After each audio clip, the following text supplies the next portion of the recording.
Everyone, study IQ के platform पर आपका स्वागत है। आई एम अपूर्वा पुरोहित। भारत में स्पिरिचुअल गुरु के द्वारा फेथ हीलिंग के नाम पे, स्पिरिचुअल अवेकनिंग के नाम पर कोई ऑफेंस कमिट करना कोई नई बात नहीं है। और ऑफेंस भी अगर हम लोग मोर से स्पेसिफिकली बात करें तो रेप कमिट करना कोई नई बात नहीं है। It should never be normalised, but having said that, ऐसे ऑफेंसेस पहले भी हुए हैं और आज जो केस हम डिस्कस करेंगे उसमें भी कुछ ऐसा ही हुआ है। बट ये अपने आप में कोई इकलौता केस नहीं, ऐसे पहले भी केसेस हुए हैं जहां पे एक पर्सन जो कि रिलीजियस अथॉरिटी होल्ड करता है या फिर पर्सन्स के बीच में उसकी कोई एक रिलीजियस अथॉरिटी है, मतलब जहां पे एक पोजीशन है, जहां पे एक डोमिनेंस है, जहां पे वो भक्तों को या अपने फॉलोअर्स को इजीली मैनिपुलेट कर सकता है, वहां पे मैनिपुलेट हुआ है, मतलब मैनिपुलेट किया गया है। मैं सब रिलीजियस गुरु की यहाँ पे बात नहीं कर रही हूँ, सारे स्पिरिचुअल गुरुज की बात नहीं कर रही हूँ, बट नेवरदलेस ऐसे मामले हुए हैं और एक या दो बार नहीं, उससे ज्यादा नंबर ऑफ टाइम्स ही हुए हैं। एक कारण ये भी है कि इंडिया में जो लोग हैं वो काफी धार्मिक रहते हैं, और ये सिर्फ मैं एक धर्म की बात नहीं कर रही हूँ, ऐसे सारे ही धर्म है, मतलब हमारा एक रिलीजियस टिल्ट रहता है, हमारा एक स्पिरिचुअल टिल्ट रहता है एज अ कंट्री। क्या केस है, क्या खबर है, कोर्ट ने कन्विक्ट किया या अक्विट किया, ये सारी चीजों के बारे में बात करेंगे, लॉस की इंट्रिकेसीज को समझेंगे। लेकिन उससे पहले मैं आपको बता दूं कि अगर आपको कोई भी डाउट हो, कोई भी क्वेरी हो, तो आप मेरे सोशल मीडिया हैंडल्स पे मेरे साथ में कनेक्ट कर सकते हो, टेलीग्राम और इंस्टाग्राम दोनों पे। चाहे आपकी डाउट जो हो कोर्स रिलेटेड हो, चाहे आपका डाउट हो सब्जेक्ट रिलेटेड, यानी कि कोई भी सेशन रिलेटेड क्वेरी हो। चलिए, केस का नाम है आपका UT of JNK versus Ejaz Ahmad Sheikh. जो एजाज अहमद शेख जी हैं वो इन्हीं की पिक्चर थी अभी थोड़ी देर पहले जो हम पिक्चर देख रहे थे। दिस इज एजाज अहमद शेख, जो कि सब लोग लोकलाइट्स इनको पिर बाबा कह के पुकारते थे, यानी कि एक तरीके से फेथ हीलर थे, स्पिरिचुअल गुरु थे, जिनके ऊपर काफी लोगों का रिलायंस था when it comes to the matters of religious affairs या फिर स्पिरिचुअल अफेयर्स। तो यहाँ पे चीफ जुडिशियल मजिस्ट्रेट जो है सोपोर कोर्ट के, इन्होंने इनको कन्विक्ट कर दिया है 377 रणबीर पीनल कोड के अंदर। अच्छा, क्या मैंने कुछ गलती से रणबीर पीनल कोड गलत बोल दिया? क्या मुझे यहाँ पे IPC बोलना चाहिए था? नहीं। आप सभी को पता होगा कि 2019 से पहले जम्मू एंड कश्मीर में अपने लॉज अप्लाई होते थे, मतलब जम्मू एंड कश्मीर के laws rest of the India से अलग थे। इसी वजह से जब आप CRPC पढ़ते थे, IPC पढ़ते थे, वहां पे मेंशन था, अगर आप स्कोप देखते थे कि कहां पे एप्लीकेशन होने वाला है, तो आप देखते थे कि it will apply to the whole India except the state of Jammu and Kashmir.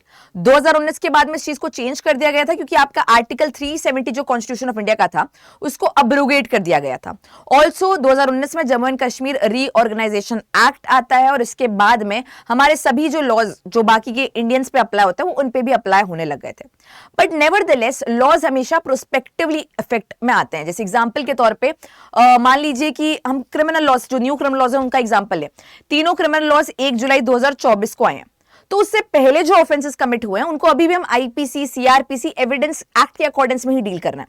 जो 1 जुलाई 2024 के बाद के मामले आ रहे हैं उन पे BSA BNS BNSS लागू हो रहा है। इसी तरीके से 2019 से पहले की अगर हम बात करें, जब आर्टिकल 370 अब्रोगेट नहीं हुआ था, तो उससे पहले के मामलों में अभी भी जो कन्विक्शंस हो रहे हैं वो रणबीर पीनल कोड के हिसाब से या उनके अपने लॉस के हिसाब से ही हो रहा है। ये जो आपका रणबीर पीनल कोड है, ये महाराजा रणबीर सिंह के नाम पे रखा गया था, इसी वजह से यहाँ पे रणबीर नाम है, बट इवेंचुअली इसको हटा दिया गया था 370 को अब्रोगेट करने के बाद में। बट अभी भी ये चल रहा है, क्योंकि जब ऑफेंस कमिट हुआ था, ये 2016 का मामला है, तो 2016 में ये एक्ट एप्लीकेबल था। तो यहाँ पे 377 जो है वो अननेचुरल सेक्स को डिफाइन कर रहा है, 377 IPC का भी अननेचुरल सेक्स को डिफाइन करता है। IPC और रणबीर पीनल कोड में बहुत ज्यादा डिफरेंस, सब्सटैंटिव डिफरेंस नहीं था, लेकिन यहाँ पे जैसे कि आप देख सकते हो 377 में अननेचुरल सेक्स की बात हो रही है, यहाँ पे भी अननेचुरल सेक्स की बात हो रही है। इनके ऊपर आरोप थे कि बहुत सालों से 2012 से लेकर 2016 के बीच में काफी सारे माइनर्स का रेप कर रहे थे।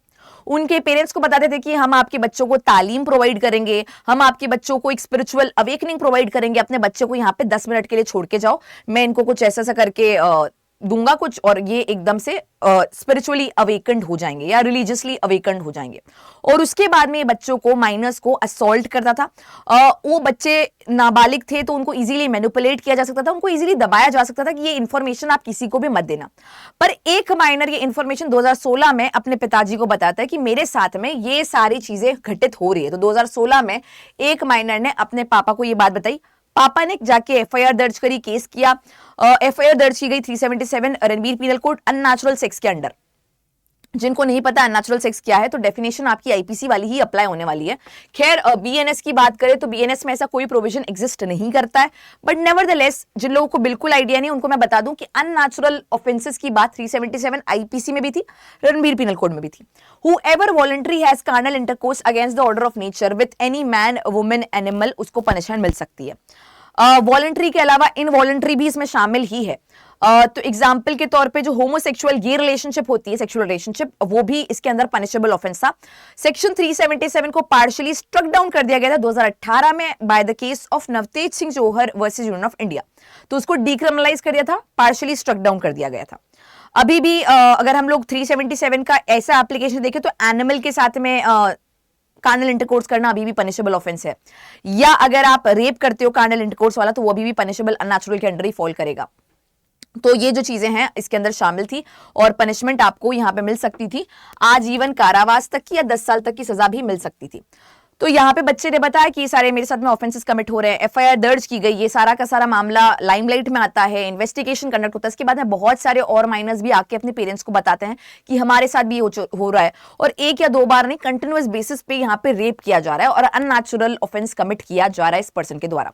वैसे इनके जो विक्टिम थे कोई भी माइनर थे, कोई भी इसमें ऐसा सेक्स का प्रेफरेंस नहीं था, काफी सारे लड़के भी शामिल थे, काफी सारी नाबालिग लड़कियां भी शामिल थी। तो ये सारी की सारी चीजें आई कि कैसे इन्होंने अपनी रिलीजियस अथॉरिटी को मैनिपुलेट किया है, स्पिरिचुअल गाइडेंस के नाम पे लोगों के साथ धोखाधड़ी करी है। सिर्फ धोखाधड़ी की बात नहीं, यहाँ पर रेप की हम बात कर रहे हैं, अननेचुरल ऑफेंस की बात कर रहे हैं, जीवन भर के ट्रॉमा की बात कर रहे हैं। यहां पे मैं कहीं ना कहीं एक ओपिनियन देना चाहती हूं जो कि आपके सेशन से रिलेटेड नहीं है। अगर आपको नहीं सुनना है तो आप ये पार्ट को 1 मिनट के लिए, आधे मिनट के लिए स्किप भी कर सकते हो। यहां पे मैं बात करना चाहती हूं हर पेरेंट्स से जो कि एक रिलीजियस फिगर पे ट्रस्ट करके अपने बच्चों को उनके साथ में अकेला छोड़ देता है। मतलब कैसे आप विश्वास करते हो, कैसे मान लेते हो? आई बिलीव आपको किसी भी स्ट्रेंजर के साथ में अपने बच्चे को इतना ट्रस्ट करना नहीं चाहिए कि आप उनको छोड़ के चले जाओ कि 10 मिनट के लिए मेरा बच्चा आपके पास ही है। You have to be there, you have to see कि कौन ये पर्सन है। इतना ट्रस्ट आप अपने बच्चे के साथ में नहीं कर सकते हो जैसे कि यहाँ पे किया गया है। और ये कोई अपने आप में एक मामला नहीं है, ऐसे काफी मामले पहले भी देखे गए हैं जहां पे रिलीजियस गुरुज ने माइनर्स को काफी ज्यादा एक्सप्लॉइट करने की कोशिश की है।